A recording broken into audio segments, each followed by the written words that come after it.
And you're going to ask me questions? Yes. And you can ask me questions. Okay. All right. Hello, Senora Brandon. Hello, how are you? I'm doing okay. Great. So I'm just going around checking in with teachers. Okay. Want to just kind of see how you're doing here at school, how how your student interactions are going. I know you teach 3 different grade levels. I do. Yeah, so I just want to see if there are any students that stand out to you in good ways, bad ways, anything that should be on my radar. Great. So, Oh, I want to let you know, I'm so okay. sorry to interrupt. Mhm. You feel free to talk freely. Okay. Okay, and anything that you say is between us, Mhm. unless there needs to be like someone is in danger. Okay. Okay. Perfect. So I do have a bit of a concern with some of my third graders coming in third grade with a maturity level. Their maturity level is not there, and it's harder to have or to create that rapport with them when their maturity level is a little lower than my other classes. So I wanted to see if there's something you could recommend for that. Okay, yeah. So what type of behaviors are you seeing? So one of the behaviors that I notice a lot is not being a self-starter.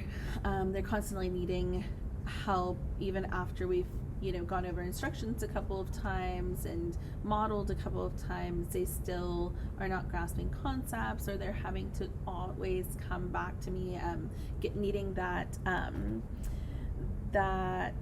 okay from me, like, am I doing this right, versus, which is fine, but when you're constantly doing it for everything, I feel like they're not sure of themselves, and they're constantly needing that feedback that isn't necessarily needed at that point. Okay. Have you talked to any homeroom teachers? I have, and they're noticing the same thing. Yes. Okay. Have they given you any feedback about what maybe they're doing in their classrooms, or is it a new concern that's just on everybody's radar right now? I think it's a new concern because, yes. Got it. Okay. Well, that I will write down, because I feel like there's certain strategies that we can work on. And I want to ask, like, are you making it clear in here when they come in? This is your space. This is where everything is. Are you letting them know that and giving them that expectation that you have? Yes, and some students do actually, start to do that. But I still have the few who will come and tap me on the shoulder every time to ask for things, and I don't know if it's the necessity of connecting with me, or it's they just really don't remember, don't know.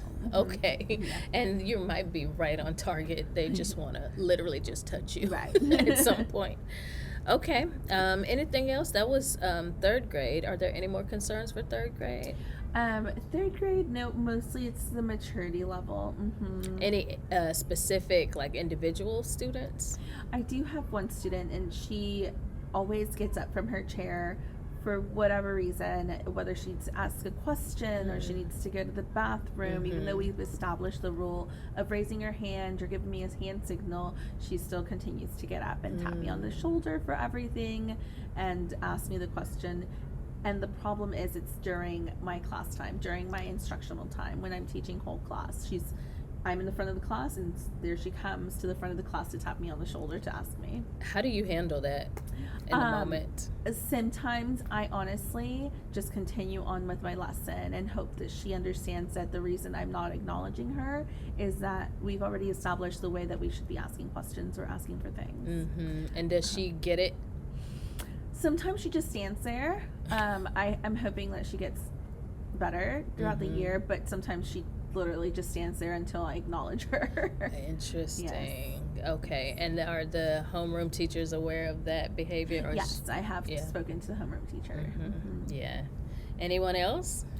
Not in third grade. I mean, the maturity is just, they laugh at the silliest things or joke about the silliest things that are not funny or just they're not inappropriate. They're very immature. They laugh about everything and then they get off track and then they just can't get it back together. Got it. Would you like to move on to 4th grade? Yep, we can do that. Okay. Are there any individual students in 4th grade? So I do have one individual student who I feel their anxiety level is quite high. They're afraid of making mistakes. They get very anxious about anything, any activity or any assessment that they're going to take, and so you can see their anxiety rising a lot whenever that happens. Yeah. Well, this is Spanish class, so I'm thinking that the majority of the students are making mistakes. Oh, for sure. And we love to embrace mistakes. I mean, we have like a mistake sticker box. Like if you make a mistake that helps the whole class, you get a sticker. Oh, that's wonderful. I'm going to write that down. Yeah. Mistake sticker box. Mistake sticker box. Oh, so it sounds like you're creating an environment where maybe the anxiety is really not common. No, it isn't. Not here. So that's a very student-specific concern. Right. And are they showing any of these behaviors in other classes? I think they are. Just a norm, like they're just an anxiety-ridden student. Like they just are anxious about everything. Interesting. Okay. Well, I'm going to make sure that we get that student's information and maybe we can bring them into my office and see what's going on. Right. It could be a simple thing. We'll see. And how is the grade level overall, like inside of your classroom? I think they're much better. I feel like in general they began a little bit immature. They had these jokes that were not appropriate.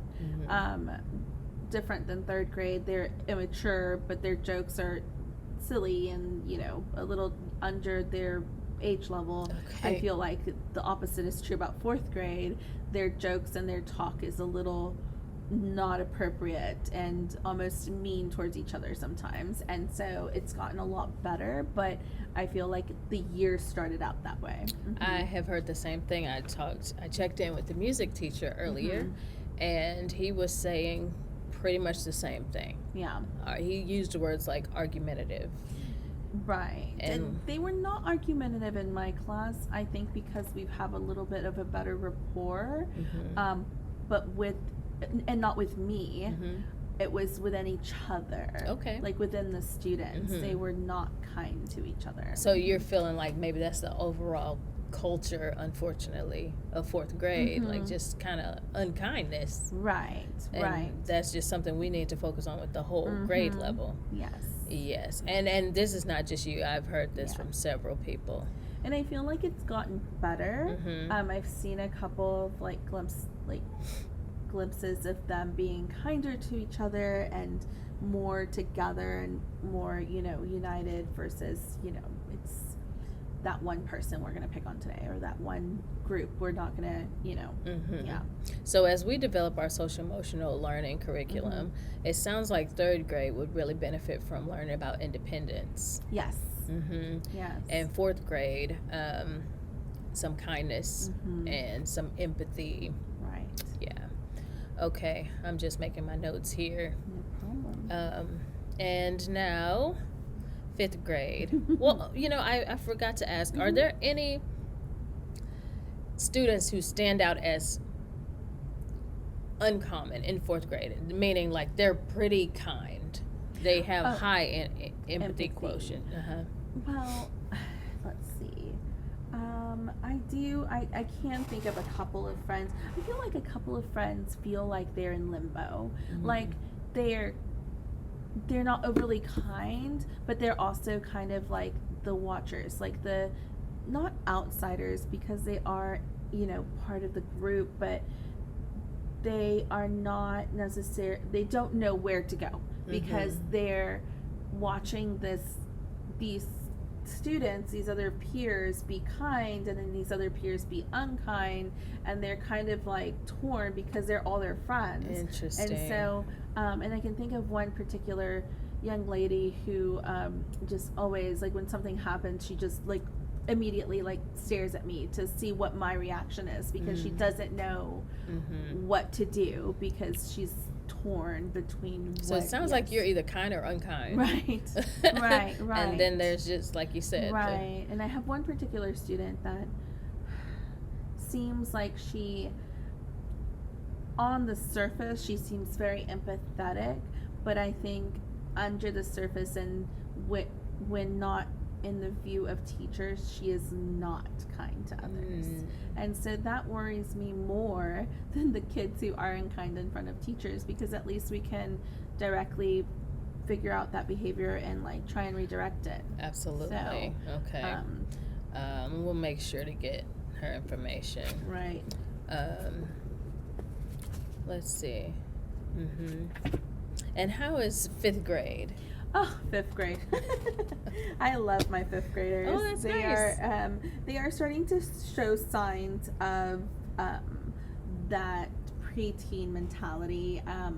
It's interesting because we're doing Music Mania right now, and one of the music videos I'm showing them has 2 dancers, and there are Latino dancers, and so they have clothing that is very Latino, and so the girl's shirt is a little shorter than our uniforms, and the giggling commenced. And it was interesting because my 3rd graders, who tend to be more immature, didn't say anything. They just watched the video like nothing. They were just kind of like, that's terrible CGI, and which was funny.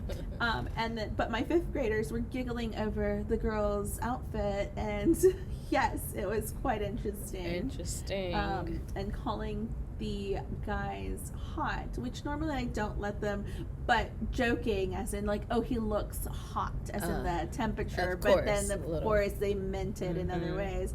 So I can start seeing the little hormones and like the 6th grade coming into developmentally appropriate. Yes, it is. Okay. And I feel like sometimes maybe they don't. I think they are comfortable doing it in my classroom, because I feel like sometimes maybe they're told not to do that in other places in the school, which I understand, but I feel like they are almost 6th graders.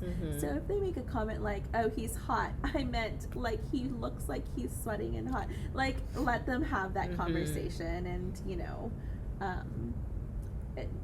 so I feel like a lot of the times we as teachers need to start understanding that they are going to have these conversations, and not making them feel ashamed about them is important. And so do you feel like they just feel that with you? I think they feel that with the freedom. Teachers that they feel comfortable with. They'll have that. You'll notice that they'll make those comments and kind of look at you and like wink and a little, or kind of like just be like, what is she going to tell us? Okay. Yeah. Is there any unkindness in 5th grade that we should be aware of, take note of? I think they're too overly concerned with their like appearances right now, and they're like,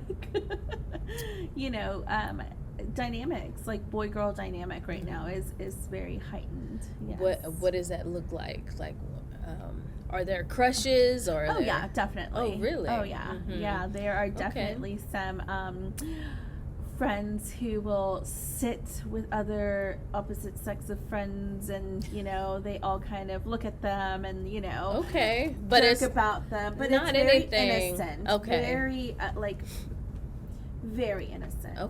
I do not see anything wrong with it. Obviously, it's that time of the year. So it's not interfering with their learning.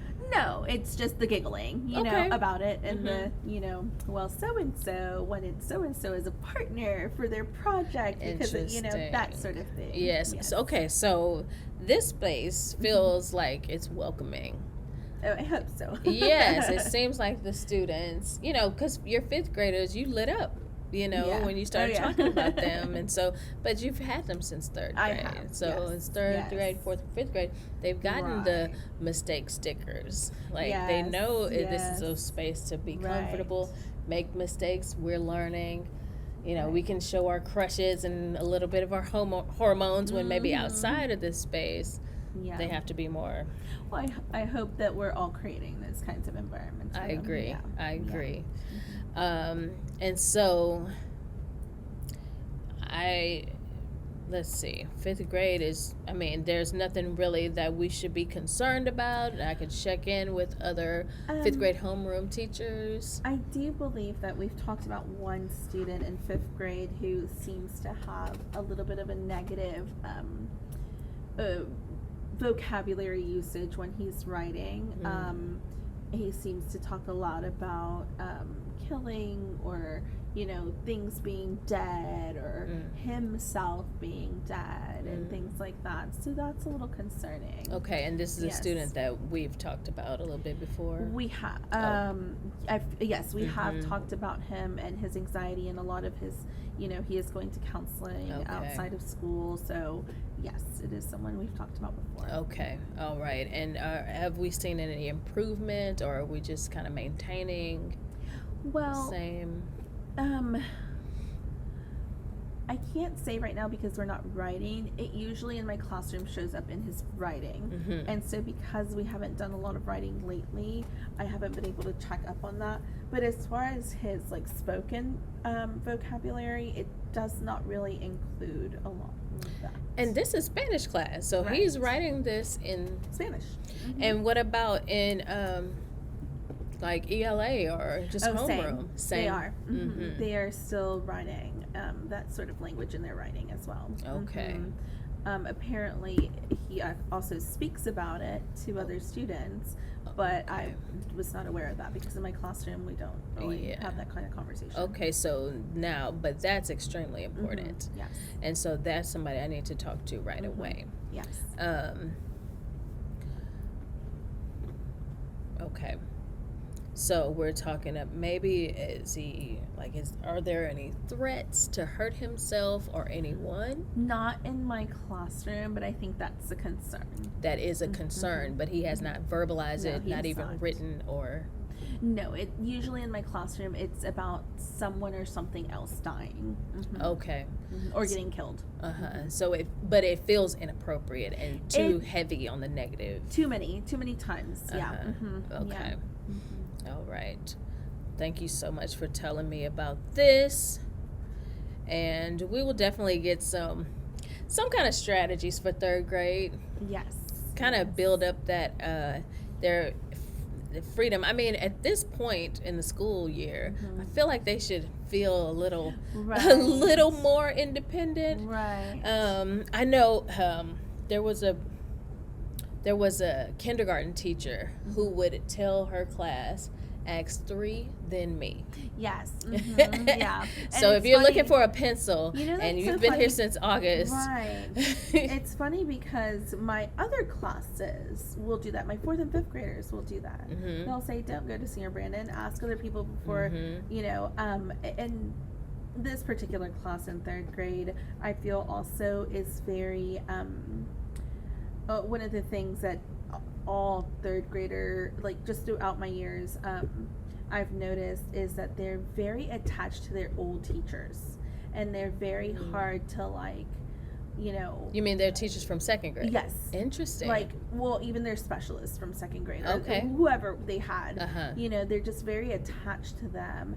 And I think because I am an upper class teacher, I always tell my students, I love y'all, but you will move on, and I need you to learn how to be independent, and I need you to learn how to, self-regulate, and I need you to learn how to self-advocate, because these are the things that as an upper class teacher, I love you, and I want you to like me and love me if you want to, but you have to learn all kinds of teacher styles, because once you hit 6th grade, you're going to have a billion more teachers. That's true. And I cannot, with all honesty say, I want you to just love the way I teach, or just love me, or, I want you to enjoy it if you do, get through it if you don't, Mm-hmm. and then adapt to your next teacher. Okay. Because adaptation is one of the most important parts of education right now, because you will not have the same teacher. This is a very unique setting where you have me for 3 years. Mm-hmm. That's You right. know, that is not the norm. Mm-hmm. That is not the norm in most, you know, the rest of your schooling, you know? Yes. And so, again, that's why I want to like drill this home with my third graders, that you have to adapt. Like, even if you like a teacher, their style, their teaching style or whatnot, appreciate it for when you have it, but learn to move on. Yes, I agree with you. And I think you sound so confident, and by the time they're in 5th grade, even 4th grade, I think it'll click. Even Oh, for before then, sure. even It before does. then, yes. I think it's just, as a teacher, it's frustrating. I'm when sure. Every 3rd grade year, I'm like, hello. I'm so sure. Let me give you the spiel again. We'll definitely get some kindness, and I'll Right. check with the librarian to talk about 4th Right. grade, maybe some kind of literature, even videos, and we can even see if we have some in Espanol. That would be great. Yes, Yeah. because I am very aware of that 4th grade situation and that culture of unkindness, unfortunately. And Which to me is very strange, because that was not the case when they were in 3rd grade. mhm. And I don't understand what the change was. I don't understand how we went from an amazing 3rd grade year with these same exact students that I have in 4th grade this year, but the mood changed. Because when they were in 3rd grade, they honestly were one of my favorite like classes as a whole. Like 3rd grade class as a whole was delightful. Yes, we had the immaturity issues. Yes, we had the kids who tapped me on the shoulder and wanted to. However, they were all kind to each other. As a group, they all kind of just fell into place, and it was It fine. might just be a matter of calling it out. Right. You know, maybe an assembly, or maybe Right. all of the teachers are using the same language and calling the behavior out and Right. saying, this is what all of your teachers are seeing, including specialists. Right. We are all seeing it. The school counselor Right. is concerned because now it is snowballing into a little bit of a problem. Right. And it can start to affect grades, and definitely will affect your behavior scores. Right. So I will work on how we can work together to just call it out. Right. Because then once we name it, I mean, if you think about developmentally, most of these students don't want negative experiences here at Right. school. Right. I mean, they were here all day. No one wants that. They don't want it. So if we call it out, Mm-hmm. we might start to see some shifts in that Right. behavior, those behaviors. Right. Yes. Well, thank you so much. You're welcome. Well, I'll follow up with you and everybody else really soon. I appreciate it. Perfect. Thank you. Is there anything I can do for you? No, I think I'm good. Okay. All right. Thank you. Thank you.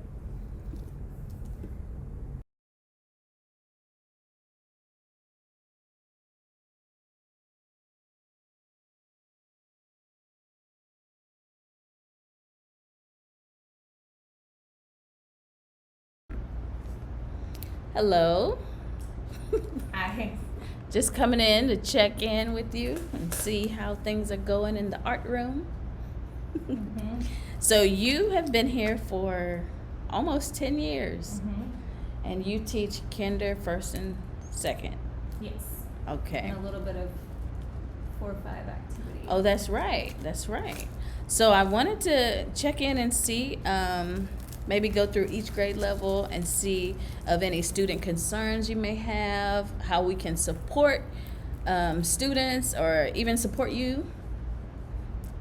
Do you have any students in kindergarten that you would like to talk about? Let me grab my. Okay, I have it right here. Sure.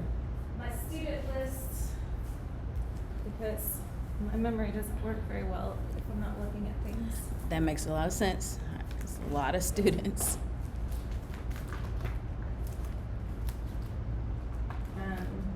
I really love kindergarten this year.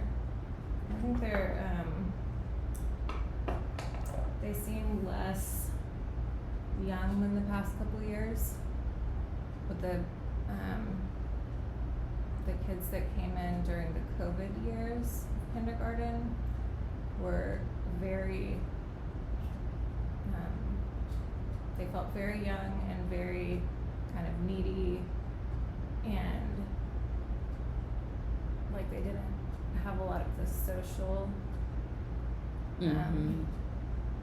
like the social experiences that would help them. But this year they've just been really kind of sweet and happy. I have one little girl, Cameron, who is in Miss Early's class. She didn't talk for almost the first semester of school. This year. I mean, she would talk, but it would be like in a really quiet whisper. But she would always be looking like right at me during all of our like circle time and other times. And then also it took her a long time. She would have a really hard time choosing what she was gonna do. Even when there wasn't like a big choice, it would be like, what color crayon are you gonna start with or something? Okay. She would have a hard time choosing, and she would kind of just follow the lead of the other kids. She's really tiny. She might be younger as far as the grade level goes. What's her name? Cameron. And she's in Miss Verley's class. Okay, maybe I can do a little check-in. Well, so she has had so much growth. She's been like, when she comes in right now, she's saying hi to me from across the room. Okay. And then she like keeps saying it, like she wants me to notice. Oh, nice. And it's funny because we noticed with her at carpool or at walk-ups, because I do walk-ups, that when she would see her mom, she would go from being really quiet and like reserved to just, calling out to her and like getting really animated and jumping up and down and running over to her. So it's been really nice to see how that's progressing.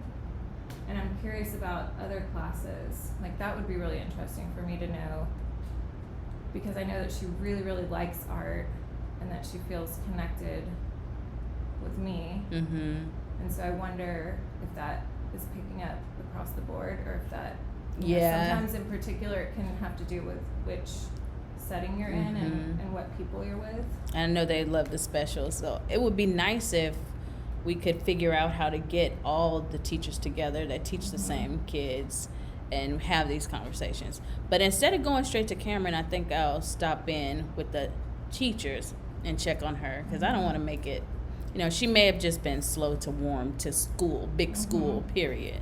So I'll put that in my notes. It's interesting because I feel like that's where teachers sometimes get really anxious about a kid that is an outlier. That for me, it feels really normal in the developmental range of being a new kid at a new school, and just being, some of our like really little students when they start out kind of have that reserved nature, but I know that I felt like her teacher was really anxious about it for a while and like annoyed about it. Well, I'm glad she had you. And then there are two other girls in that class, Corey and Mahari, and they, for almost the whole first semester, were like glued to each other as friends, and they would make all their work together, and it was really hard to tell if one was copying the other. I think they were sort of like collaborating the whole thing. But Mahari, when she's independent, is totally fine. She doesn't need that. And I think Corey has been getting really more comfortable kind of following her own creative vision, and she's solving becoming more problems on her own. Independent. Yeah. Okay. She's just, I think that's been an improvement. And then in Miss de Blasio's class, that's where I have kind of some more challenging, kind of like, looks like ADHD type behavior, could just be young kindergartner behavior. But Charlie Eifler, Charlie and James and who else?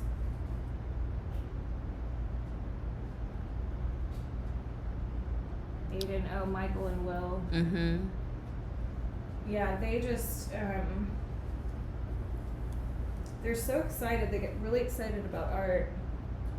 And I'm noticing this trend with a lot of students actually in different grade levels, that they get really excited about art and then they can't seem to settle at the start of class because it feels art related. It's not like they're like coming in and they're talking about sports or Oh, okay. trying to play or something. They're excited They're to get excited to. about art, but then Mhm. they are really impulsive about trying to touch everything immediately Okay. or interrupt everything I'm saying. Well, Or they feel really safe with me, so they joke around a lot. that was my and- next sentence. Like, you're very, well, first, you're pretty well read and well versed and researched in ADHD behaviors and strategies. So I'm glad they have you again. But also, I think that the space that you've created just makes kids feel really comfortable. But, you know, you're also, I've seen your style and you're really good at management. But if there are specific behaviors that you think I need to kind of maybe support them in a specific way, please let me know and let the teachers know. Yeah, there's the Charlie and James. James has really ramped up.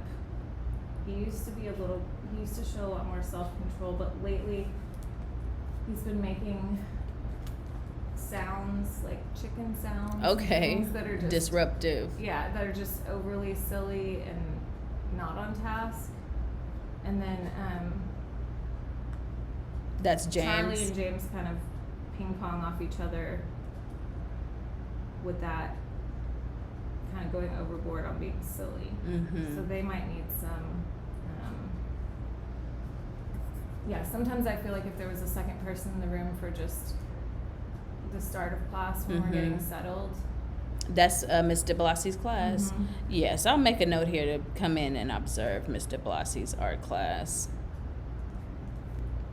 See it for myself. One thing I have a hard time with is I'm pretty good at communicating with teachers for support on those kind of things or checking in with them about behavior stuff, Mm-hmm. but not as good with parents. Okay. Okay. That's hard. I think because it doesn't happen very regularly, that I need to contact a parent.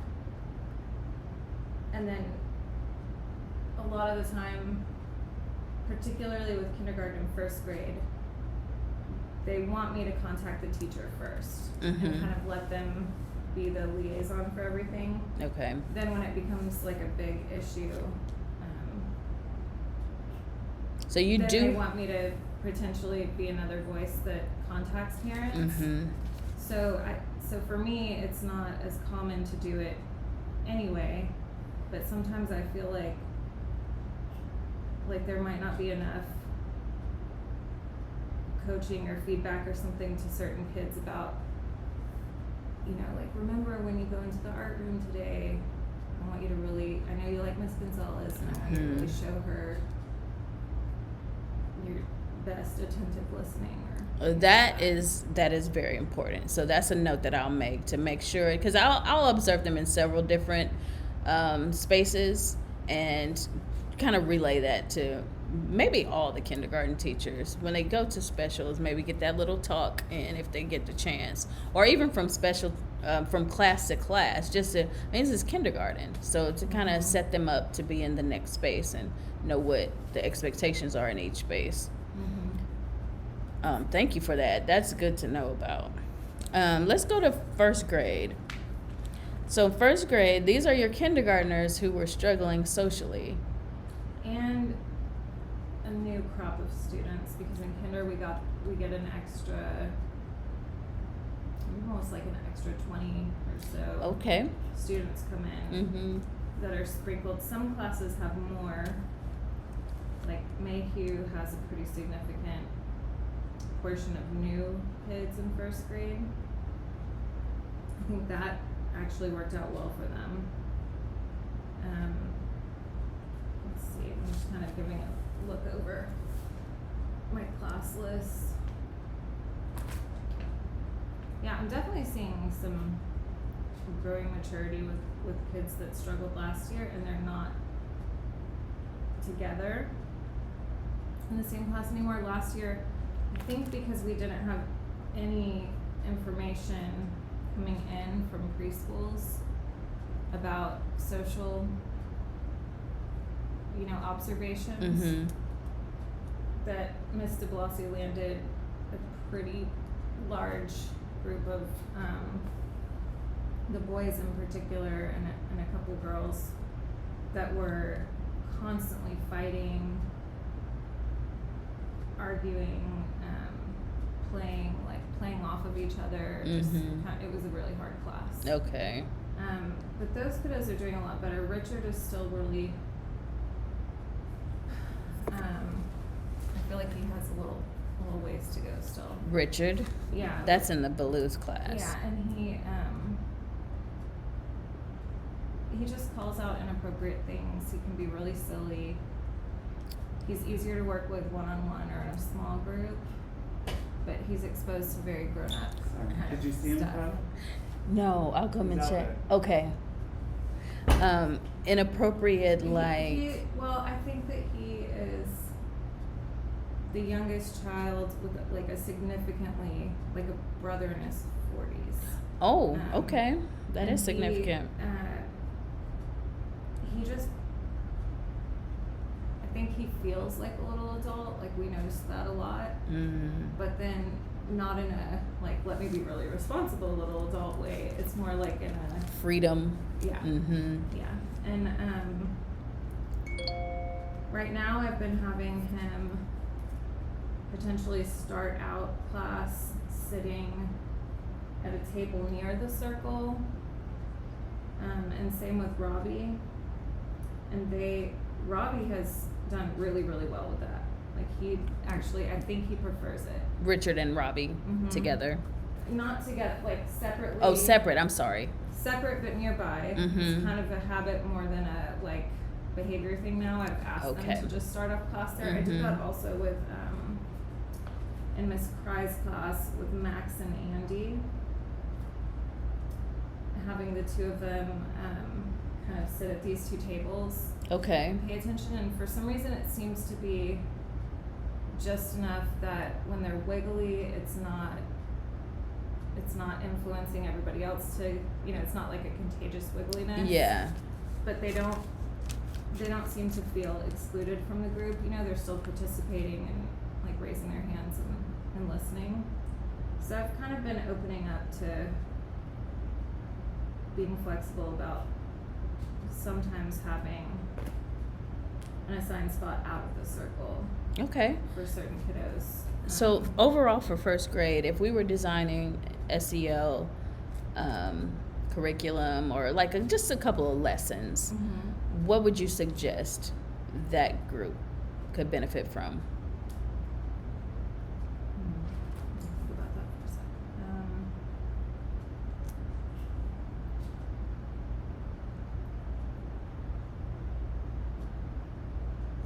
I think there's still a lot of really silly behavior when it is not the right time to be silly. Mm-hmm. Like I'm just on each class list as I'm looking at these faces. They're really sweet kids. They're really playful and imaginative. But a lot of them have taken a significant amount of time to really train them to come in and not just like play and laugh and call things out for the first 5 minutes when I'm trying to start class or something.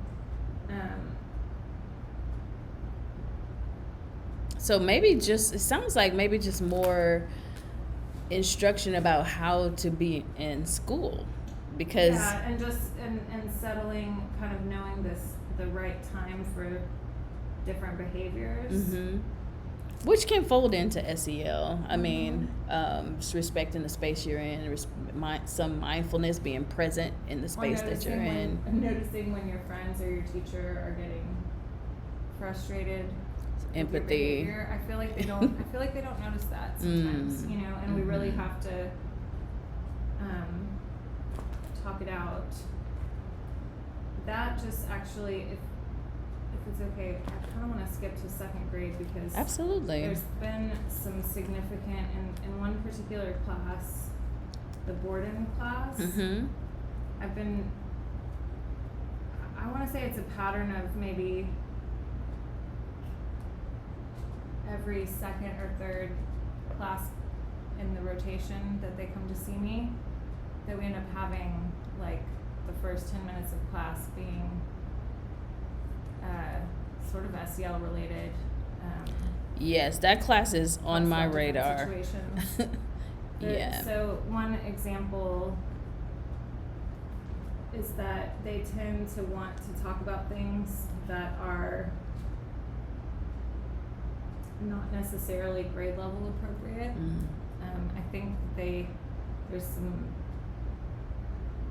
kids in this class that I know for sure have older cousins or siblings that are really into like scary movies or like only child. I'm thinking of Lydia, that the way she talks, you can tell that she spends a lot of time with grown-ups only outside of school, and so that's Lydia. She kind of like I see her kind of distinguishing herself as thinking like she's, you know, older than the other kids in some ways. But and not being as aware of how she's still doing the same things that they're doing, you know. Alex gets really worked up over stuff. Kish, just constant focus on the other boys in the class from start to finish. Boys specifically. Yes. And he has also, they had a boy-girl rivalry in PE. I think Coach Malone put them in boy-girl competition, which I don't know how to broach that subject with PE coaches because it's really, we don't spend a lot of time together. But I feel like with all of the talks of gender-related conditioning, that having a boys group versus girls group sets us back a little instead of, and I know that they do it often enough. It's not just like this one day we'll do boys versus girls and then next time we'll do, you know, red shirts versus blue shirts. You know, like I don't think it's just like one little arbitrary factor. Well, this gender conversation needs to be had because we're having the conversation, but now it's time to implement changes in the classroom. And I think so with this group, the boys and girls can get very worked up. The boys get kind of triggered by the girls beating them. I noticed that when so one of the big ones was between Piper and Alex, and Piper had beat Alex and everyone on the long jump or something. And he didn't, I mean, I think, you know, I don't think he thought of it as like a boy-girl thing at first. I think he was just like, I should have won, and for some reason he thought he should have won. They started fighting. He was giving her a really hard time. She started saying, "Shut up, Alex, shut up, Alex." That's Piper and Alex. Then all the girls started saying, "Shut up, Alex." Then Alex started saying, "Shut up, Piper," and all the boys started shouting, "Shut up, Piper," to the point that a kindergarten teacher had to come off of the playground over to the field to, you know, intervene. And then they were still worked up about it when they got to my class. So we had this talk going through all these different parts of this situation and how it, you know, got started and escalated and choices that different people made. But then I was like, y'all, this boy-girl thing just feels kind of silly because I know that people in this class are not only friends with boys or only friends with girls, and it's like one little tiny thing that you have in common when we're 99.9% identical, you know, from the other things that we've learned when we study skin color and things like that. You know, we've like looked at the DNA kind of evidence of it, and So you're So- saying you had that conversation with the And students. so I was having everybody just, I don't know, this popped into my head, and I was like, everybody raise your hand if you have at least one friend in the whole world who's girl, you know, and everybody but Kish raised their hand. Okay. And everybody was like, Kish, come on, you have a mom and a sister. And How did he respond to that? And he was like, no, I don't have any girlfriends, like, or friends that are girls, like, no, I don't like. And then we asked about boys, and he like a very enthusiastic yes. And then the kids were and I was like, well, and the kids were saying reasons why they, you know, why it didn't matter boys or girls they could be friends with. And I was like, well, Kish, I really hope you know, make friends with some girls, because you're missing out on like half of the population if you're not friends with any girls. Like you're just not gonna have as many people to. And how did he connect with. respond to that? And he at first he was still kind of like arguing, and the kids were pushing him a little bit more, and then he was like, and I actually have some friends that are girls. He said it like so quietly, but what's interesting with him is that the boys get really annoyed, but they like him also. But he wants to sit like as close to them as possible. He follows them around the circle. He gets up and moves. He moves all these chairs to try to get all the boys to sit next to each other that he wanted to sit together.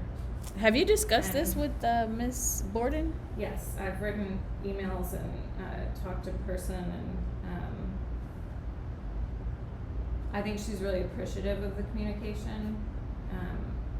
Yeah.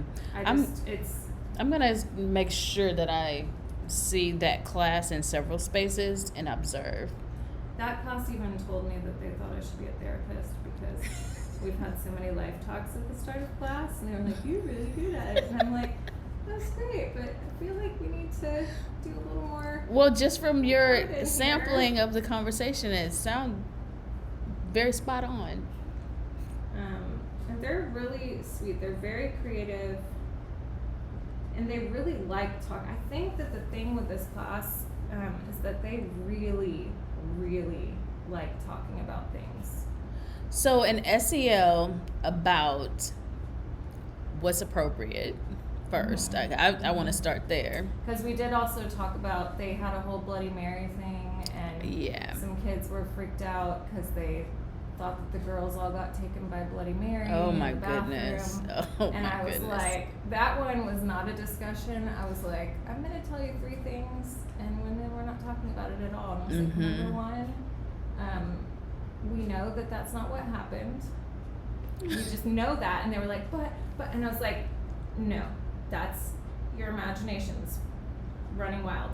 Everybody in here knows that nothing happened to them in the bathroom. That's just not real.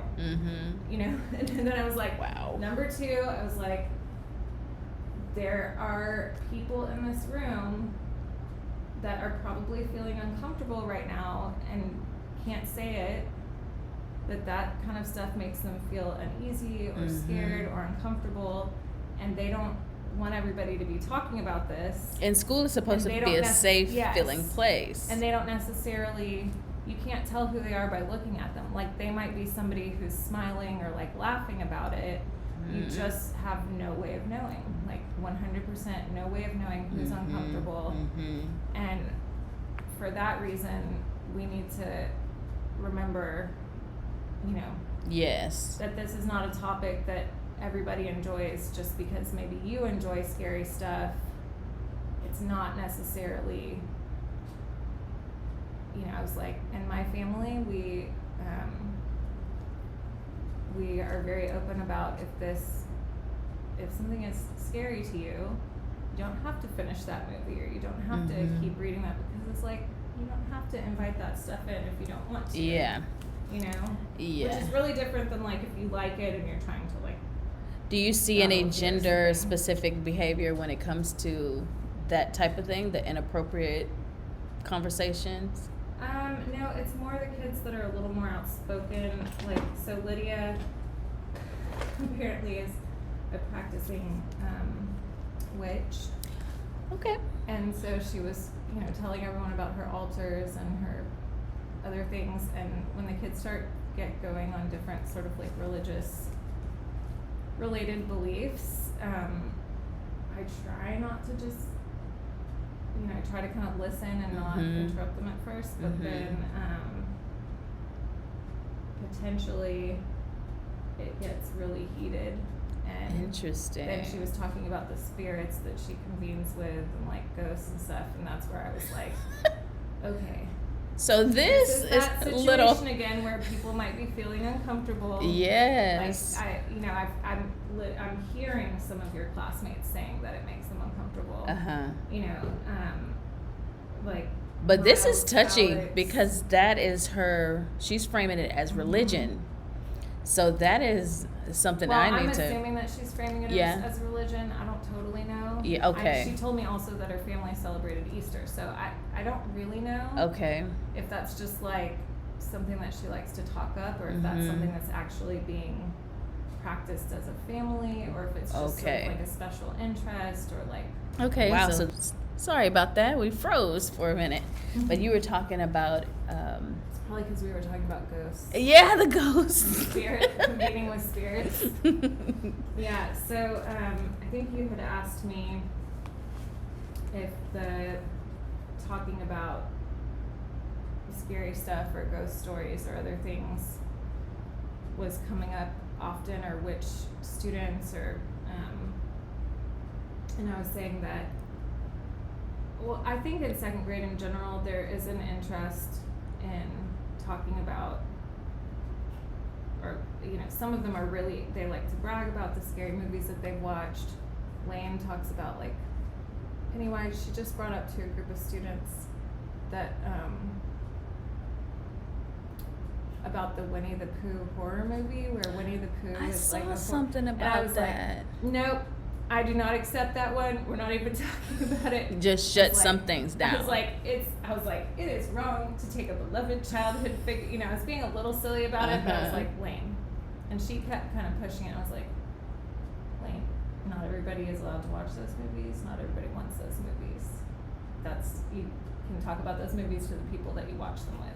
It's like, some things are just not school topics, but when the kids get going on religious beliefs, it's tricky, and I don't know how we talk about it as a school. In some ways, I know that we're kind of inclusive and we're kind of Christian leaning.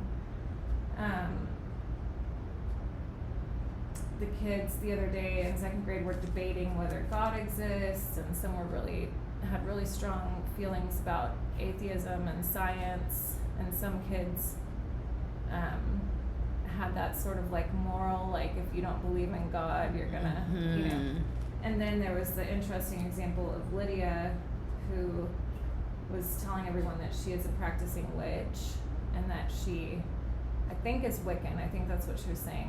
That she has an altar in her bedroom, that she convenes with spirits, she talks to ghosts, and then some of the kids at her table started getting really uncomfortable about the ghost thing, and that was when I kind of was like, okay, I think we need to switch topics, because I think that's the fine. ghost thing, I was like, we've talked about this in this class before. It kind of makes some people uncomfortable.